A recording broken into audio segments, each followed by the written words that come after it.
Fala galera, beleza? Aqui é o Renê. Vamos falar agora sobre a ciclagem dessas montagens? O que vocês acham? Eu reuni 10 perguntas lá do Discord para trazer especialmente para vocês, para ajudar um pouquinho quem está fazendo o seu processo de ciclagem e tirar um monte de dúvidas aí da galera, fechou? Bora conferir!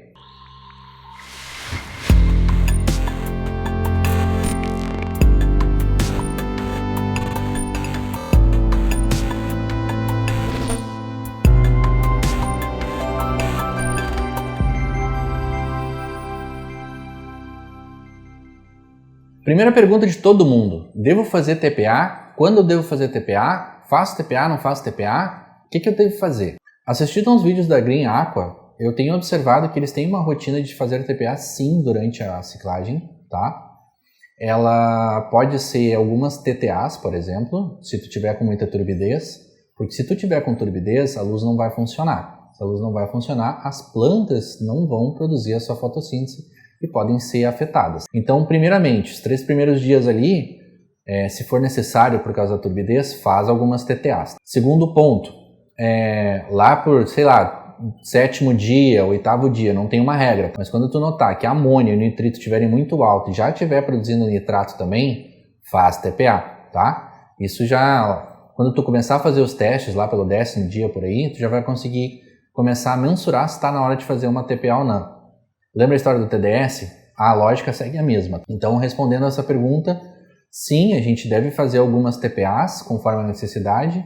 No começo, se a gente estiver utilizando substrato fértil, a gente vai acabar fazendo algumas TTAs para tirar a turbidez, mas não tem nenhum tipo de regra que me diga assim, eu devo fazer TPA no 5º dia, ou devo fazer TPA no 6º dia, no 10º dia.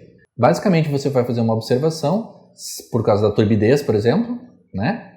Ou então, através dos testes, vai determinar ali se está na hora de fazer uma TPA ou não. É igualzinho como se a gente estivesse mantendo ele, tá? Tá muito altos os parâmetros? Baixa com TPA, fechou? Segunda pergunta que o pessoal tem feito bastante é: devo começar plantando sim ou não? Sim, a gente deve estar começando a plantar o mais denso possível por causa do boom de nutrientes que vai ter do substrato fértil e daquele start ali da parte da ciclagem. Nosso aquário vai produzir bastante amônia, nosso aquário vai produzir bastante nitrito e depois vai produzir bastante nitrato. Esses 3 itens são nitrogênio, certo? E nitrogênio a gente sabe que alimenta bastante as algas. Então, sim, quanto mais possível tu conseguir plantar no começo, melhor. Falando sobre começar plantando, né? Aí vem a pergunta, eu devo começar fertilizando? Sim, a gente deve fazer ali, logo no primeiro dia, a gente deve dar uma carga de nutrientes, como se fosse uma dosagem normal, acertar o 10-1-5, né? A gente só não vai fazer isso se a gente sabe que a gente vai precisar fazer uma TTA, por exemplo, no dia seguinte. Logo depois das TTAs ali, para remover a questão da turbidez, por exemplo, a gente começa fazendo a fertilização normalmente como se fosse o nosso aquário na nossa casa, logo depois de ciclado. Quando que a gente vai parar de fazer a fertilização? Lá pelo 10º dia, quando tu começar a testar amônia, nitrito e nitrato, né, eu sugiro vocês esperar uns 10 dias para começar a testar, vocês vão ver que a carga vai estar muito alta dos 3. E aí a gente dá uma parada ali, pelo menos com nitrogênio, né, continua conferindo fosfato, continua conferindo GH, continua conferindo KH. Todos esses itens a gente tem que começar certinho, né? Mas o nitrato, com certeza, é um item que a gente vai parar de dosar e aí vai determinar justamente se a gente deve fazer TPA ou não, que nem eu falei antes. Outra perguntinha bem importante, né? Pode parecer bobagem para muita gente, mas é qual a temperatura a manter? A gente sabe que quanto mais alto for a temperatura, 31, 32 graus aí, é otimizado aí para a questão da ciclagem, né? As bactérias se desenvolvem melhor. 26 lá naquele aquário, 25 aqui no nano. O nano tem muitos musgos, e especialmente musgos um pouco mais sensíveis, então eu estou mantendo em 25.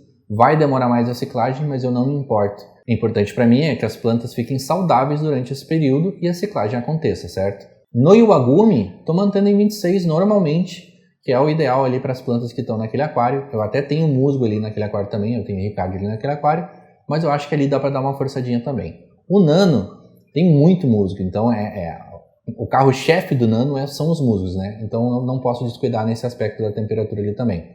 Vale lembrar que o nano vai rodar com camarão. O camarão também roda com uma temperatura um pouquinho mais baixa. Então é bom que o nano já vá se acostumando, digamos assim, né, a trabalhar numa temperatura relativamente mais baixa do que o normal. Outra pergunta, o que eu estou usando de produtos aí para acelerar minha ciclagem? Única e exclusivamente Stability. No Iwagumi eu comecei a misturar produtos, né, eu comecei a botar BioStart da PowerFert e Pristine da Seeking junto e deu Bacterial Bloom no dia seguinte. Isso eu acho que eu fiz no primeiro dia, no dia seguinte eu estava com Bacterial Bloom. Meti TTA, tirei tudo, né? Já estava turvo mesmo por causa do ADA.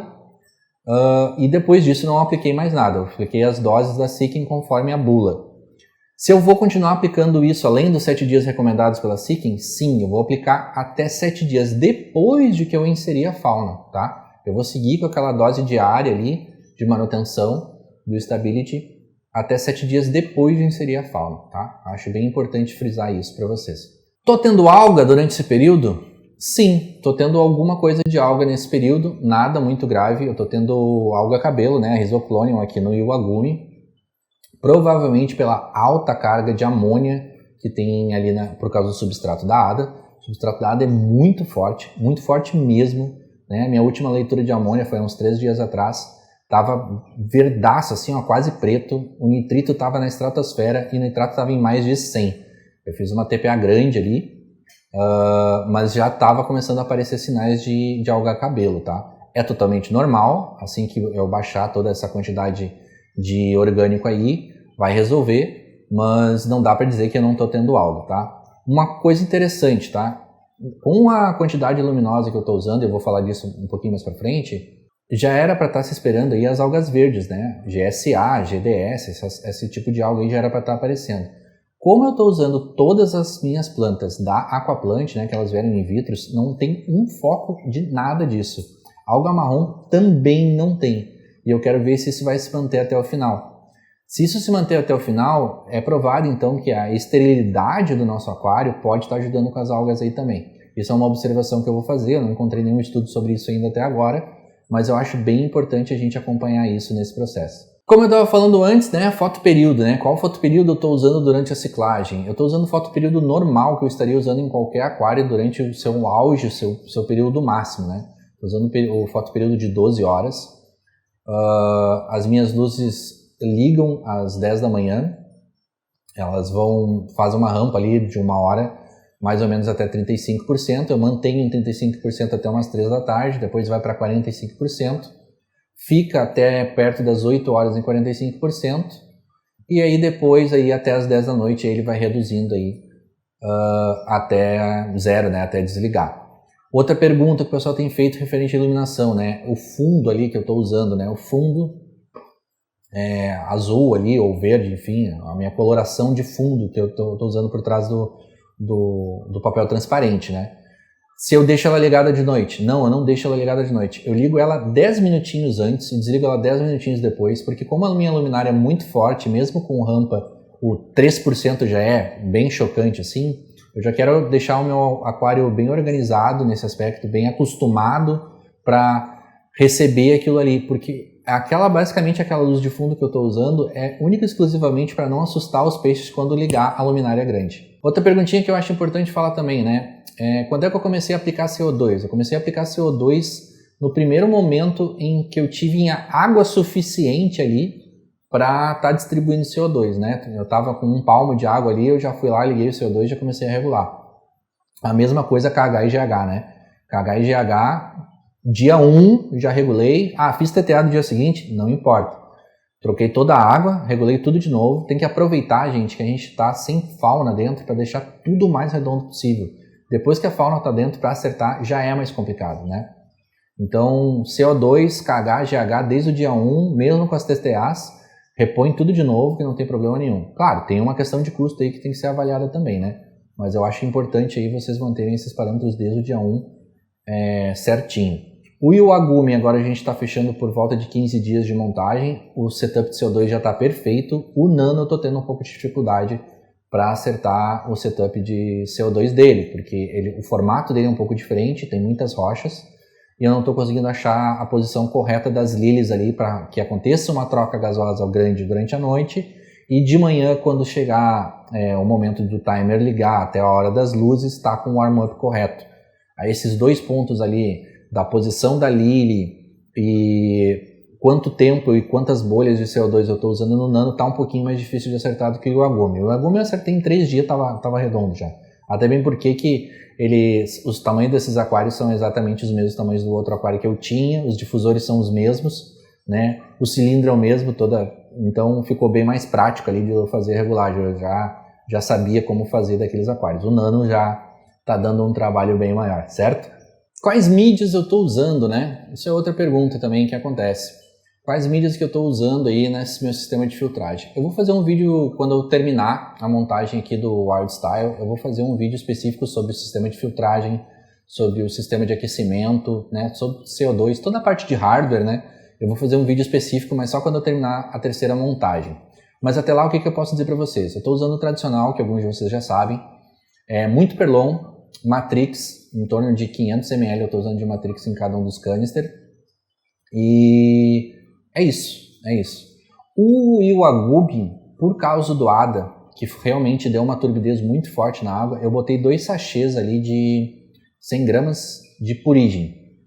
Agora que já clareou a água já está cristalina de novo, provavelmente no final de semana, quando eu for fazer uma TPA ali, eu vou tirar os purigens, porque eu não acho mais necessário, tá? Mas vale ressaltar aí que tem alguns substratos que eles dão uma turbidez muito maior. O Nano, por exemplo, ele está rodando com M-Breda. O M-Breda não dá nada de turbidez, nada. Mas o ADA deu. Ficou bem marrom, ficou bem cor de chá. Primeiro dia, assim, estava terrível. Eu achei que era só questão de Perlon, deixar rodar. Dia seguinte se manteve igualzinho. Fiz TTA. No outro dia eu tive que fazer outra e no outro dia eu tive que fazer outra. Eu tive que fazer 3 TTAs ali para conseguir limpar a questão da turbidez do Iwagumi, né, que estava rodando com ADA. É isso, gente. Matrix, Perlon, purigem, se precisar, e segue o baile. Por último, estou usando carbono líquido, né? Sim ou não? Não estou usando carbono líquido. Eu acredito que o carbono líquido, por ser um desinfetante, ele atrapalha a ciclagem. E além disso, eu estou com musgos sensíveis e plantas sensíveis nos 2 aquários. No terceiro aquário também vai ter, então eu não vou poder usar carbono líquido nunca nesses 3 aquários, tá? Por isso, se for esse o caso de vocês também, muito cuidado com o que vocês introduzem no aquário de vocês, porque vocês não vão querer ter algas, porque é um dos poucos caras que a gente consegue usar aí para estar ajudando com as algas, fora alguns algicidas que a gente não faz ideia de qual é a composição. Por exemplo, se tiver o glutacin na composição do algicida que você estiver usando e você tiver um musgo sensível, que é o meu caso, você não vai conseguir estar utilizando também. E nem sempre o fabricante deixa isso claro na composição, tá? E aí, gostaram do vídeo? Não esquece de se inscrever, não esquece de deixar o teu like, muito importante. Teu comentário, então, é o nosso pagamento, tá? Não deixa de comentar esse vídeo.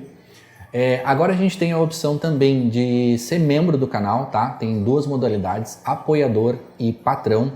Quem é apoiador tem acesso a um chat exclusivo comigo lá no Discord. Eu respondo em prioridade para tudo que eu tô fazendo para responder. E quem é patrão, cara, tem a possibilidade agora de você mostrar o seu aquário para mim, a gente trocar uma ideia sobre os seus parâmetros, fazer um planejamento do teu aquário e ver o que a gente pode fazer. A gente já tá com 2 membros do Discord lá como patrão, eles gostaram demais do serviço. E a gente está oferecendo para vocês. Vamos usar como teste aí por um tempo, vamos ver se funciona. E eu espero vocês lá no Discord. Não esquece de participar do Discord, né? Muito obrigado e até o próximo vídeo.